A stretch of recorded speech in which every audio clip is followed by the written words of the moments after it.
So, the Enterprise-D, the flagship of the Federation, a Galaxy-class starship, one of the most advanced designs ever fielded by Starfleet, crewed by the absolute cream of Starfleet. Yet somehow this thing managed to get got by a 20-year-old bird of prey. How did this happen?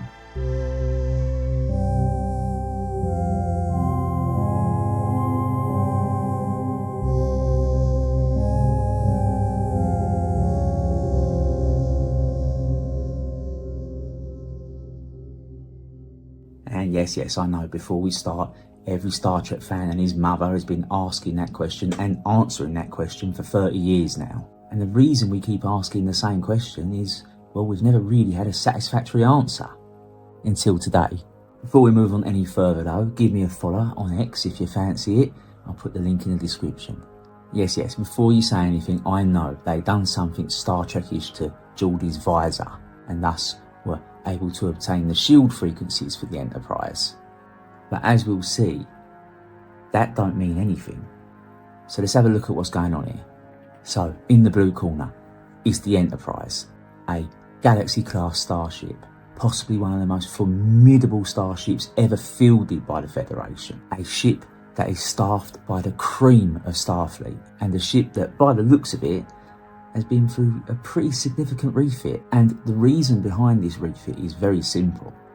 You've got to look at what is going on in the broader Star Trek universe at this point. You had just had the first of two pretty significant Borg incursions. The Romulans had been away for years, and now they were back, and quite a significant threat. In that part of the galaxy, the Klingons were acting pretty belligerently, and the Empire itself was pretty unstable. Think about it, over the course of 8 years, they had lost a Chancellor, gained a Chancellor, been through a civil war, and it was only the intervention of Starfleet that stopped the Klingon Empire from completely splintering. There alone, we had 3 possible flashpoints in which the long peace that had existed throughout the Alpha and Beta quadrants could have been shattered. But those weren't the main issue. The real danger was the Dominion. Starfleet would have known that war with the Dominion was imminent. So yes, the Enterprise was designed and built as a heavy explorer that could more than look after itself, but after this refit, it was a heavy explorer that could now stand in the line of battle. And rather than being simply able to defend itself, it is now able to project force. This is why we see those extra consoles on the bridge. It's so when the time comes when the Enterprise has to engage in a major fleet action, it can act as a flagship, with these extra consoles being utilised for electronic warfare, for instance, or simply to aid the Admiral in communicating with his fleet. I also think this is why the Enterprise seems so much more busy in this film. The Enterprise here has far more crew than what we're used to seeing. 10 Forward has never been busier. There are literal crowds of people and engineering. About the only space on this ship that isn't really busy is stellar cartography. When you take a ship to war, you have more crew on it. It's simple. And yes, I know, in the real world they just had a lot more money to spend, so they could hire in a lot more bodies. They had loads of extras they could have there just standing around making the place look busy. But I can hear you typing away in the comments section, British Sci-Fi, there's still kids on that ship. Why would they go to war with children aboard? Think about it like this. Nobody wants to go to war. You escalate to the point that you are at war with somebody. So there are very subtle steps that a government will take before they even get to that point. These are signals that you send to your adversary. So by refitting the fleet to a war standard, yet leaving the children aboard, well, that sends a very clear message to all of the opposing powers, because they will see it, they will know that there are still plenty of civilians still doing jobs on each one of the starships, and they can infer from that, well, Starfleet is prepared for war, but it's not something it intends starting. And furthermore, then Starfleet can escalate even further from there.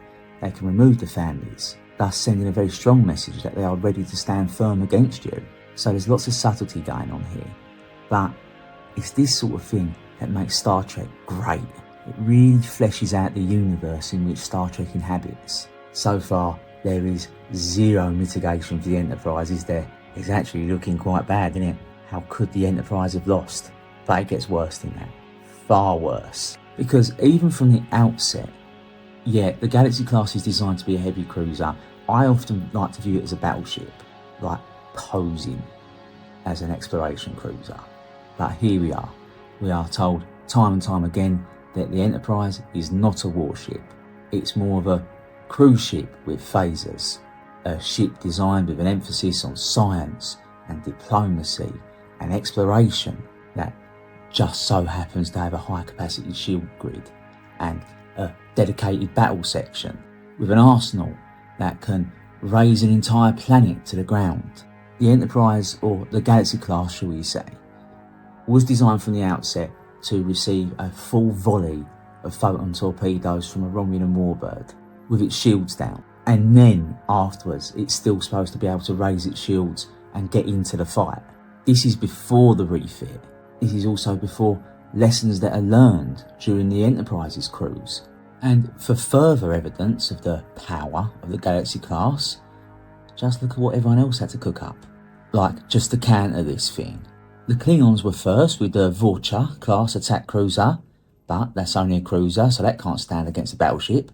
Despite how gorgeous and awesome that thing is, they still had to go back and think of something bigger and better, namely the Nekvar, which, to be honest with you, I still don't think can handle the Enterprise. And then there were the Romulans. They built an entire fleet of the Deredex classes, a ship that is 4 times the size of the Enterprise. Yet, seemingly, they only ever approach the Enterprise when they're mob-handed, like when they can surround it with 3 of them. And trust me, do not underestimate that ship neither, just because it was done dirty by the writers on DS9. The Romulans had a fleet of them things, and they were absolutely terrifying. Yet, as I say, they'd only want to tangle with a Galaxy class if they was mob-handed. So yeah, in the right hands, the Galaxy class is a formidable weapon. And the Duras sisters even say it themselves. They go, look, that's a Galaxy class, we ain't no match for them. Although, to be honest with you, I think this was Soren doing a little bit of scheming. And this scheming adds a nice little extra layer of character to him, because he seems irredeemably bad. Just imagine him not wanting to give the Duras sisters that weapon. Because, well, the Borg come to his planet and destroyed his world, so he understands the pain of that and he wouldn't want to inflict it unnecessarily on anyone. It's just unfortunate that, well, the weapon needs to be deployed here, where there's a planet nearby with a pre-industrial civilization on it. But one civilization is enough. The Duras sisters would run amok with that weapon, and that is far too much for him to bear.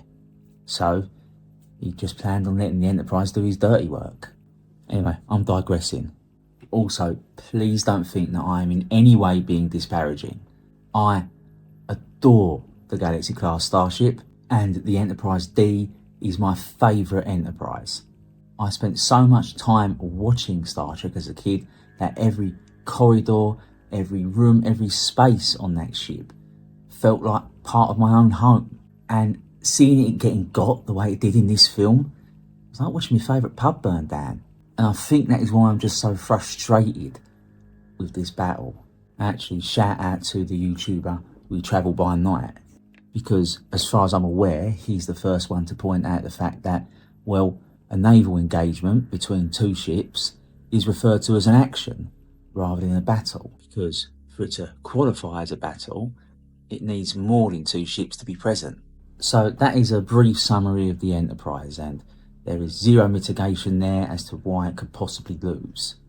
So let's have a look at the opposing side, shall we? Let's have a look at the red corner. A 20-year-old Klingon Bird-of-Prey. A 20-year-old Klingon Bird-of-Prey with a design flaw, with defective plasma coils being connected to the cloaking device, which means that anybody could come along with an ionic pulse and trigger the cloaking device. Rumour has it, as a party trick, General Martok had one built into a key fob. This ship is crewed for, well, for want of a better description, a bunch of pirates. They're completely disgraced Klingons. It's the House of Duras, under the joint command of Lursor and Betor, the disgraced leaders of the disgraced House of Duras. This ship is not part of the Klingon Defence Force, so the already slack discipline you'd find on a Klingon ship is even slacker. And because of this, you can also infer that, well, this ship was not going to be really well maintained, is it? I mean, if you're an outlaw in the Klingon Empire, you can't exactly bring your bird of prey in for a service, can you? But here's the thing, and if I'm honest with you, it's quite a whopper of a thing. So I made a video, ages ago I made this video, and it was about the Klingon Bird-of-Prey.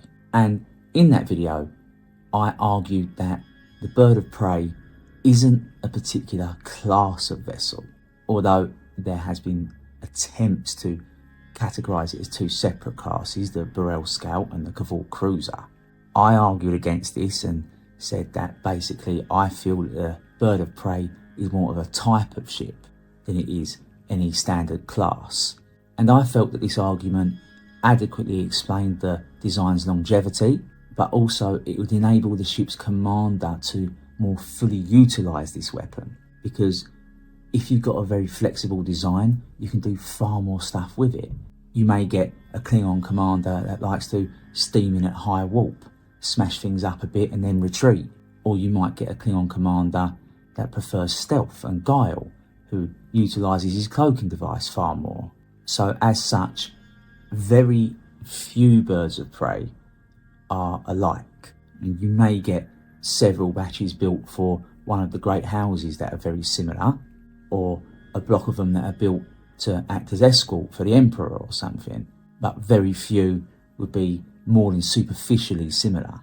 I mean, with the exception of that iconic look they've got and shape they have. And yes, I know you can buy books on them and things like that, and they'll tell you that they've got 2 wing-mounted disruptors, a cloaking device, and 4.5 torpedo launchers. Each one of them, they've all got that one thing in common. But I ask, well, how much flexibility is there?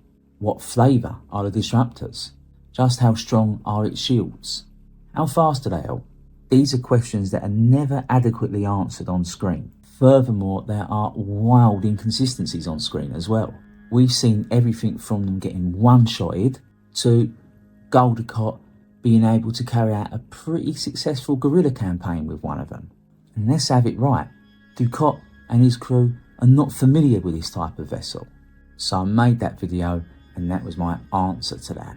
There's also another factor at play here before we even get to the crew of that ship. So the House of Duras was in the employ of the Romulan Empire. It's why they were disgraced. The Romulans sought to bring about a civil war within the Empire, and to do so they used the House of Duras. This plot to bring down the Empire, though, was ultimately uncovered by Starfleet. But just because the Durases were disgraced and dishonoured and pretty much a busted flush at this point, that doesn't mean that the Romulans didn't still see them as a little bit of an asset. The mere fact that the Duras sisters were still alive, that would have been a thorn in Gowron's side. At minimum, it complicates things for him. It makes his job just that little bit harder. And should he become unpopular in the Empire, well, there's a few Klingons that might start looking beyond what the Durases did and start thinking, actually, they still might be viable. They might do a better job than Gowron. So they were down, but they weren't completely out. And this was useful to the Romulans. And you've only got to look at our own real Earth history to see examples of this sort of thing as well. For instance, when King James II was deposed, the first thing he did was run to France, because as far as King Louis saw it, well, he was an asset. He could still technically use him to destabilise England and make life really hard for William and Mary. This layer of writing that goes on in Star Trek really adds to its really rich tapestry. To be quite honest with you, it's one of the reasons I love it so much. Grown-ass man at 38 years old, talking about a 30-year-old film. And it's because that's the universe of Star Trek. It's just brilliant for that. I'm digressing, but the point I'm trying to make here is simple. It weren't an average bird of prey. There is every chance that, at minimum, the Romulans were maintaining it for them, and who knows what kind of upgrades they gave to it. That bird of prey took a direct hit from one of the most powerful phaser arrays in Star Trek, and its shields held. So that tells me that somebody's been messing about with it, somebody's been upgrading it, because that ship, in that action, launches 3 photon torpedoes and a volley of destructor fire. The Enterprise fires twice, so this is one possible reason why. This is one out of several reasons I'm going to highlight as to why I think the Enterprise got unalived that day. Then let's look at the crew of that Bird of Prey as well. Now, I mentioned before that Klingon crews are often ill-disciplined. That itself is an oversimplification of things, because a Klingon crew has a very complex hierarchy. They just seem ill-disciplined compared to Starfleet crews. But your average Klingon crew are among the most tenacious opponents that you could ever have the misfortune of coming across. They are extremely aggressive. They are deeply cunning. Bravery is a word that is not strong enough to describe them. And to top it off, they were led by the Duras sisters. And these two were absolutely nobody's fault. So now we need to take another look at the Enterprise. Specifically, everything that was happening on the bridge in the prelude to and during this action. So just before the fight starts, Commander Riker is giving orders to Data. He first queries Worf and he said, "Can you locate Captain Picard?" And Worf says no. He then says to Data, "Can you find a way of scanning the planet?" And we get that brilliant comic moment where Data makes up his little song as he's scanning for life forms. Beyond all that, something very subtle is happening there on the bridge, because way back earlier in the film, Commander Riker turns around and says something along the lines of, well, they're probably wondering if a 20-year-old Klingon ship can take on the Federation flagship. And you can't blame him for thinking like that, because the Jurassics are even saying it themselves. He's actually displaying quite a significant degree of complacency. Also, the nature of that crew as well. They're like a family, and their father, so to speak, is down on that planet. So I mentioned a minute ago at length about indiscipline on Klingon ships. Well, there's actually a fair amount of indiscipline going on here as well, because at that moment, very subtly, all eyes are on the planet's surface. They are devoting an inordinate amount of resources to scanning that planet for their captain, and nobody is keeping an eye on that Klingon ship. And we've all watched Star Trek The Next Generation. We've seen every episode time and time again, and you know in the normal run of things that scanning spy device, whatever modification they did to Geordie's visor, if the crew never had their hands full looking for the captain, they would have discovered that. Something would have shown up on the internal sensors and Data would have sussed out what was going on. So at that particular moment in time, just as the Klingons were starting to fire on them, that crew were displaying breathtaking arrogance. They were displaying a complete lack of focus, or at minimum, they were focusing on the wrong thing, because the real danger to them was that Klingon Bird-of-Prey. And this was brought about by their total complacency as well. So that's the first failure there. That's the first failure in command that happened that day. Secondly, as well, they're ace in the hole, Data. Now, time and time again on Star Trek, things would go wrong and they'd just all look at Data and go, well, go on, go and fix it for us. And he'd do it. But he'd been taken off the board because he was at that moment struggling to integrate the emotion chip. So in addition to those 3 issues I just highlighted, one of your most senior officers, at that moment, he was second in command of the Enterprise, was completely unfit for duty.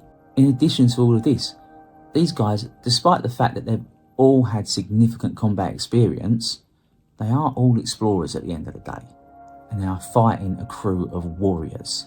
But it doesn't stop here, because there are more failures going on. Just look at the way they solve the problem. They solve it in typical Star Trek TNG style. They do not take the path of least resistance. They come up with a wildly elaborate plan. And a plan that at best could quite easily fail. Because if that Klingon crew had had it together, well, when they cloaked up, they could have just shifted position by 50 metres or something, and the torpedo would have gone straight past them. This was not a good plan that Riker hatched. And this issue is explored brilliantly in the Deep Space Nine episode, Defiant, where Tom Riker boards Deep Space Nine and steals the USS Defiant. And that episode, despite its action, boils down to a pretty decent character study of Commander Riker. Because Tom Riker is Will Riker. He's completely identical to him in every way. It's just his personality is just slightly different. It's less mature and less disciplined. It's the Will Riker that could have been if Captain Picard hadn't got hold of him and moulded him the way that he did. And Major Kira is brilliant in this episode, and she points out a very, very serious flaw in Commander Riker. His character is defined by the fact that he is a Starfleet officer, and he is incapable of thinking in any other way than that. So yeah, Riker comes up with this wildly elaborate plan. He fails to see the simple plan that is sat right in front of him, namely his tactical officer and the devastating firepower of a Galaxy-class starship. He gives it one shot, and when that doesn't have much effect, he starts instantly thinking up this other plan, an unnecessary plan, when really he should have said to Worf, hey, have at it. You've been itching to do this for years now. Come on, the control pad's there. You've got all of this firepower at your disposal, and those people in that ship are your sworn enemies. They are enemies of the House of Worf. There is a blood feud going on between you guys. Finish it. To which Worf would have gone, yeah, absolutely, Commander, and just let fly. He would have let off a volley of devastating torpedo fire alongside absolutely withering phaser fire. He would have metaphorically punched that bird of prey in the throat until it shat its pants and either scurried off or been destroyed. As we discussed earlier, this is an upgraded Galaxy-class starship. This is ready for war. This is exactly the kind of thing that it's looking for at the moment. Worf would have known exactly where to hit that ship, if only Riker would have took his lead off and let him do it. But no, he was incapable of even thinking about that. That didn't even occur to you. There was no scenario where that would have even entered your mind to do that. So you make a further two mistakes. Firstly, you give the order to retreat, and let's have it right, if you was listening at school, you'd know that a Klingon Bird-of-Prey has got a pretty narrow arc of fire. So the first thing you'd do is just walk straight past it. It's going to take a few seconds to turn around and hit you, and at that point you're light years away. But no, you let them slowly turn the ship around, thus making yourself an even bigger and fatter target for it. Though to be fair, it has to be said that even then, the Jurassics managed to miss it like twice, and then you approach your broken down android, who's in the middle of a massive emotional meltdown, and that's even before you tell him that Tasha Yar never actually loved him and she was just using him for his body. Data was in a really bad place, and there and then you chose to rely on him to concoct a wildly elaborate Starfleet solution to it. And all of this happens because your own head's not in the game neither, because you're just worried about your mate that's down on that planet somewhere, trying to stop Dr. Bashir's uncle from doing something jarry. So if you're going to blame any one member of that crew, it'll be Riker. But let's have it right, none of them exactly covered themselves in glory that day. Here's a thought for you. How much better would that film have been if Riker had just simply put Worf on the view screen to the Duras sisters and said, come on then, let's sort it out. Let's beam down to that planet, single combat, me versus you two. And by some contrivance dreamed up by the writers, Captain Kirk was there, and he was Worf's second, and he sacrifices himself to save the young Klingon, going out in a blaze of glory. Now, I know in a million years they wouldn't have ever written something like that because it had to be the two captains together. But for me, that would have been a far more satisfying end to Kirk's journey. Anyway, enough wishful thinking, back to the video. There are two more factors at play here that killed the Enterprise, plus a third surprise one. Now, I proposed this on Twitter when X was called Twitter, and I got a little bit of pushback for it. Now, I'm going to stick to my guns on this one.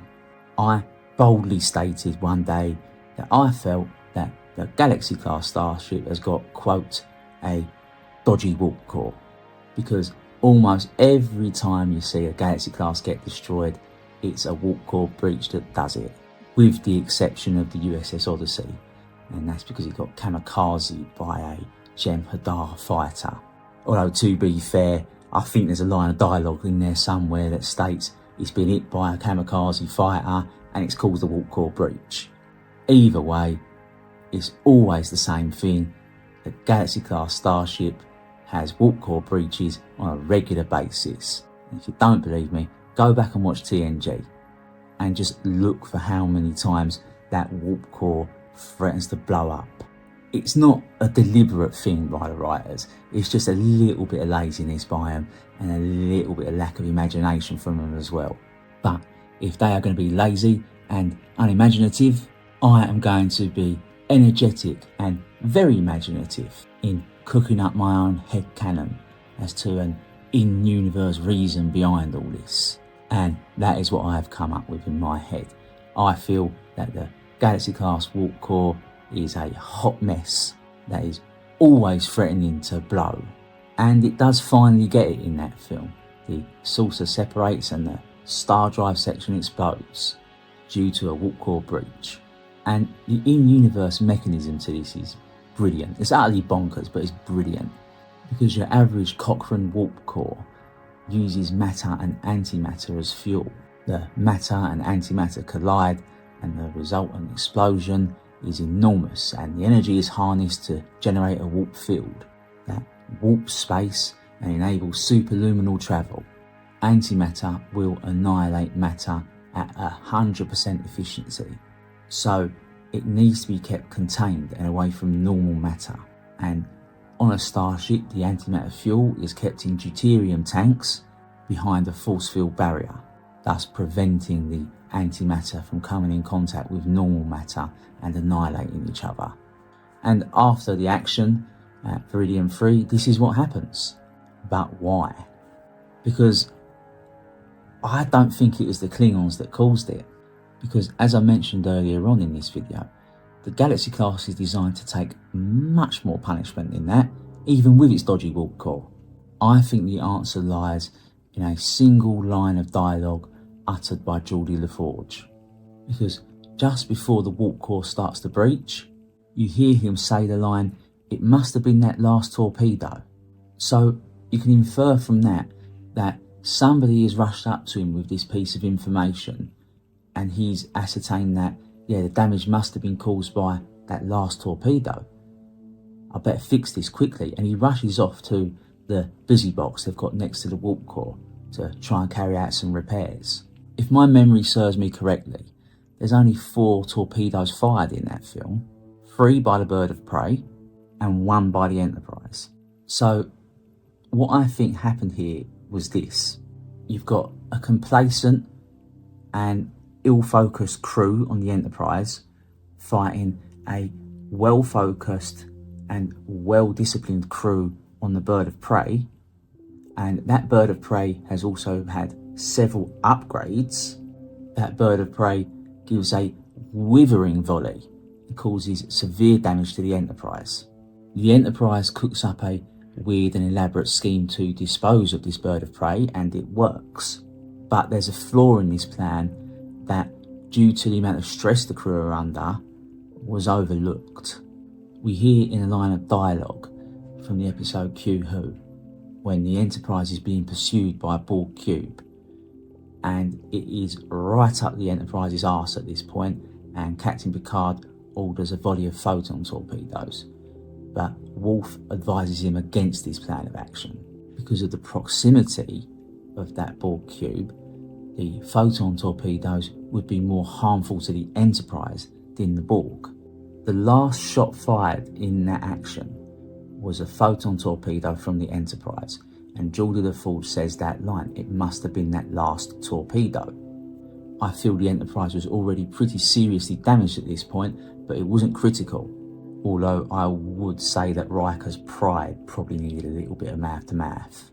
When that torpedo hit that Bird-of-Prey, and bearing in mind it would have been set to a pretty high yield, Worf only fired 1 shot at an invisible target. He needed to make sure that shot counted. Even though Riker told him to fire a spread of them, he opts for 1 big bang rather than several little bangs, which again probably contributed to the fate of the Enterprise. However, when that 1 big bang went off, I think that's what caused the final critical damage to the Enterprise.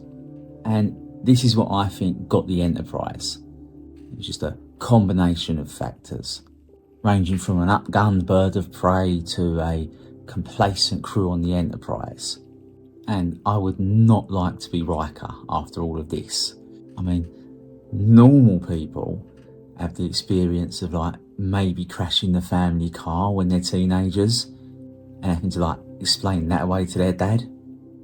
But, you know, crashing the family Starship Enterprise and having to explain that to Picard. Now, I did mention there might be another reason why the Enterprise got unalived. And I say unalived like it's a character. And that's because, well, it was a character. The Enterprise wasn't just a setting for the show. It wasn't just their home. It was a real character in its own right. To me, it's the only incarnation of the Enterprise that's got any real soul. And I feel that it was a character that was killed off. And there's no denying it. It was killed off by Star Trek's production crew. Because in the real world, they just had enough of it. They was bored writing for it. They was bored with the set design and layout.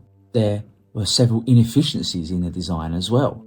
For instance, the main hero model was an absolute pig to work with. It weighed a bloody ton. It had 2 separate lighting systems. And in actual fact, it was 2 separate models really, because it would come apart. It was awkward to mount the thing for FX shots. And despite a pretty heavy refurbishment, it just wasn't detailed enough to appear on the big screen. So the thing had to go. And they sent it off in the most spectacular fashion they could. Anyway, that is just my personal view on the Enterprise's final unaliving. But if you wanted some genuinely really good and really reliable information on the Galaxy class, from a source far more knowledgeable on the subject than some random Cockney hooligan, go and check out the Galaxy class project on X. Because I may talk the talk with this sort of stuff, but this guy walks the walk. He has pulled together just so much information about this class of starship. I am genuinely blown away with how knowledgeable he is. I will make sure I leave a link to the Galaxy class project in the description to this video, and I really encourage you to click on it and go and check it out because it is absolutely amazing. So anyway, thank you for watching my video. If you agree with me, if you disagree with me, let me know in the comments. That's what they're there for. But remember, as I say, this is just my personal view. You can also follow me on X as well if you want. I'll put the link in the description.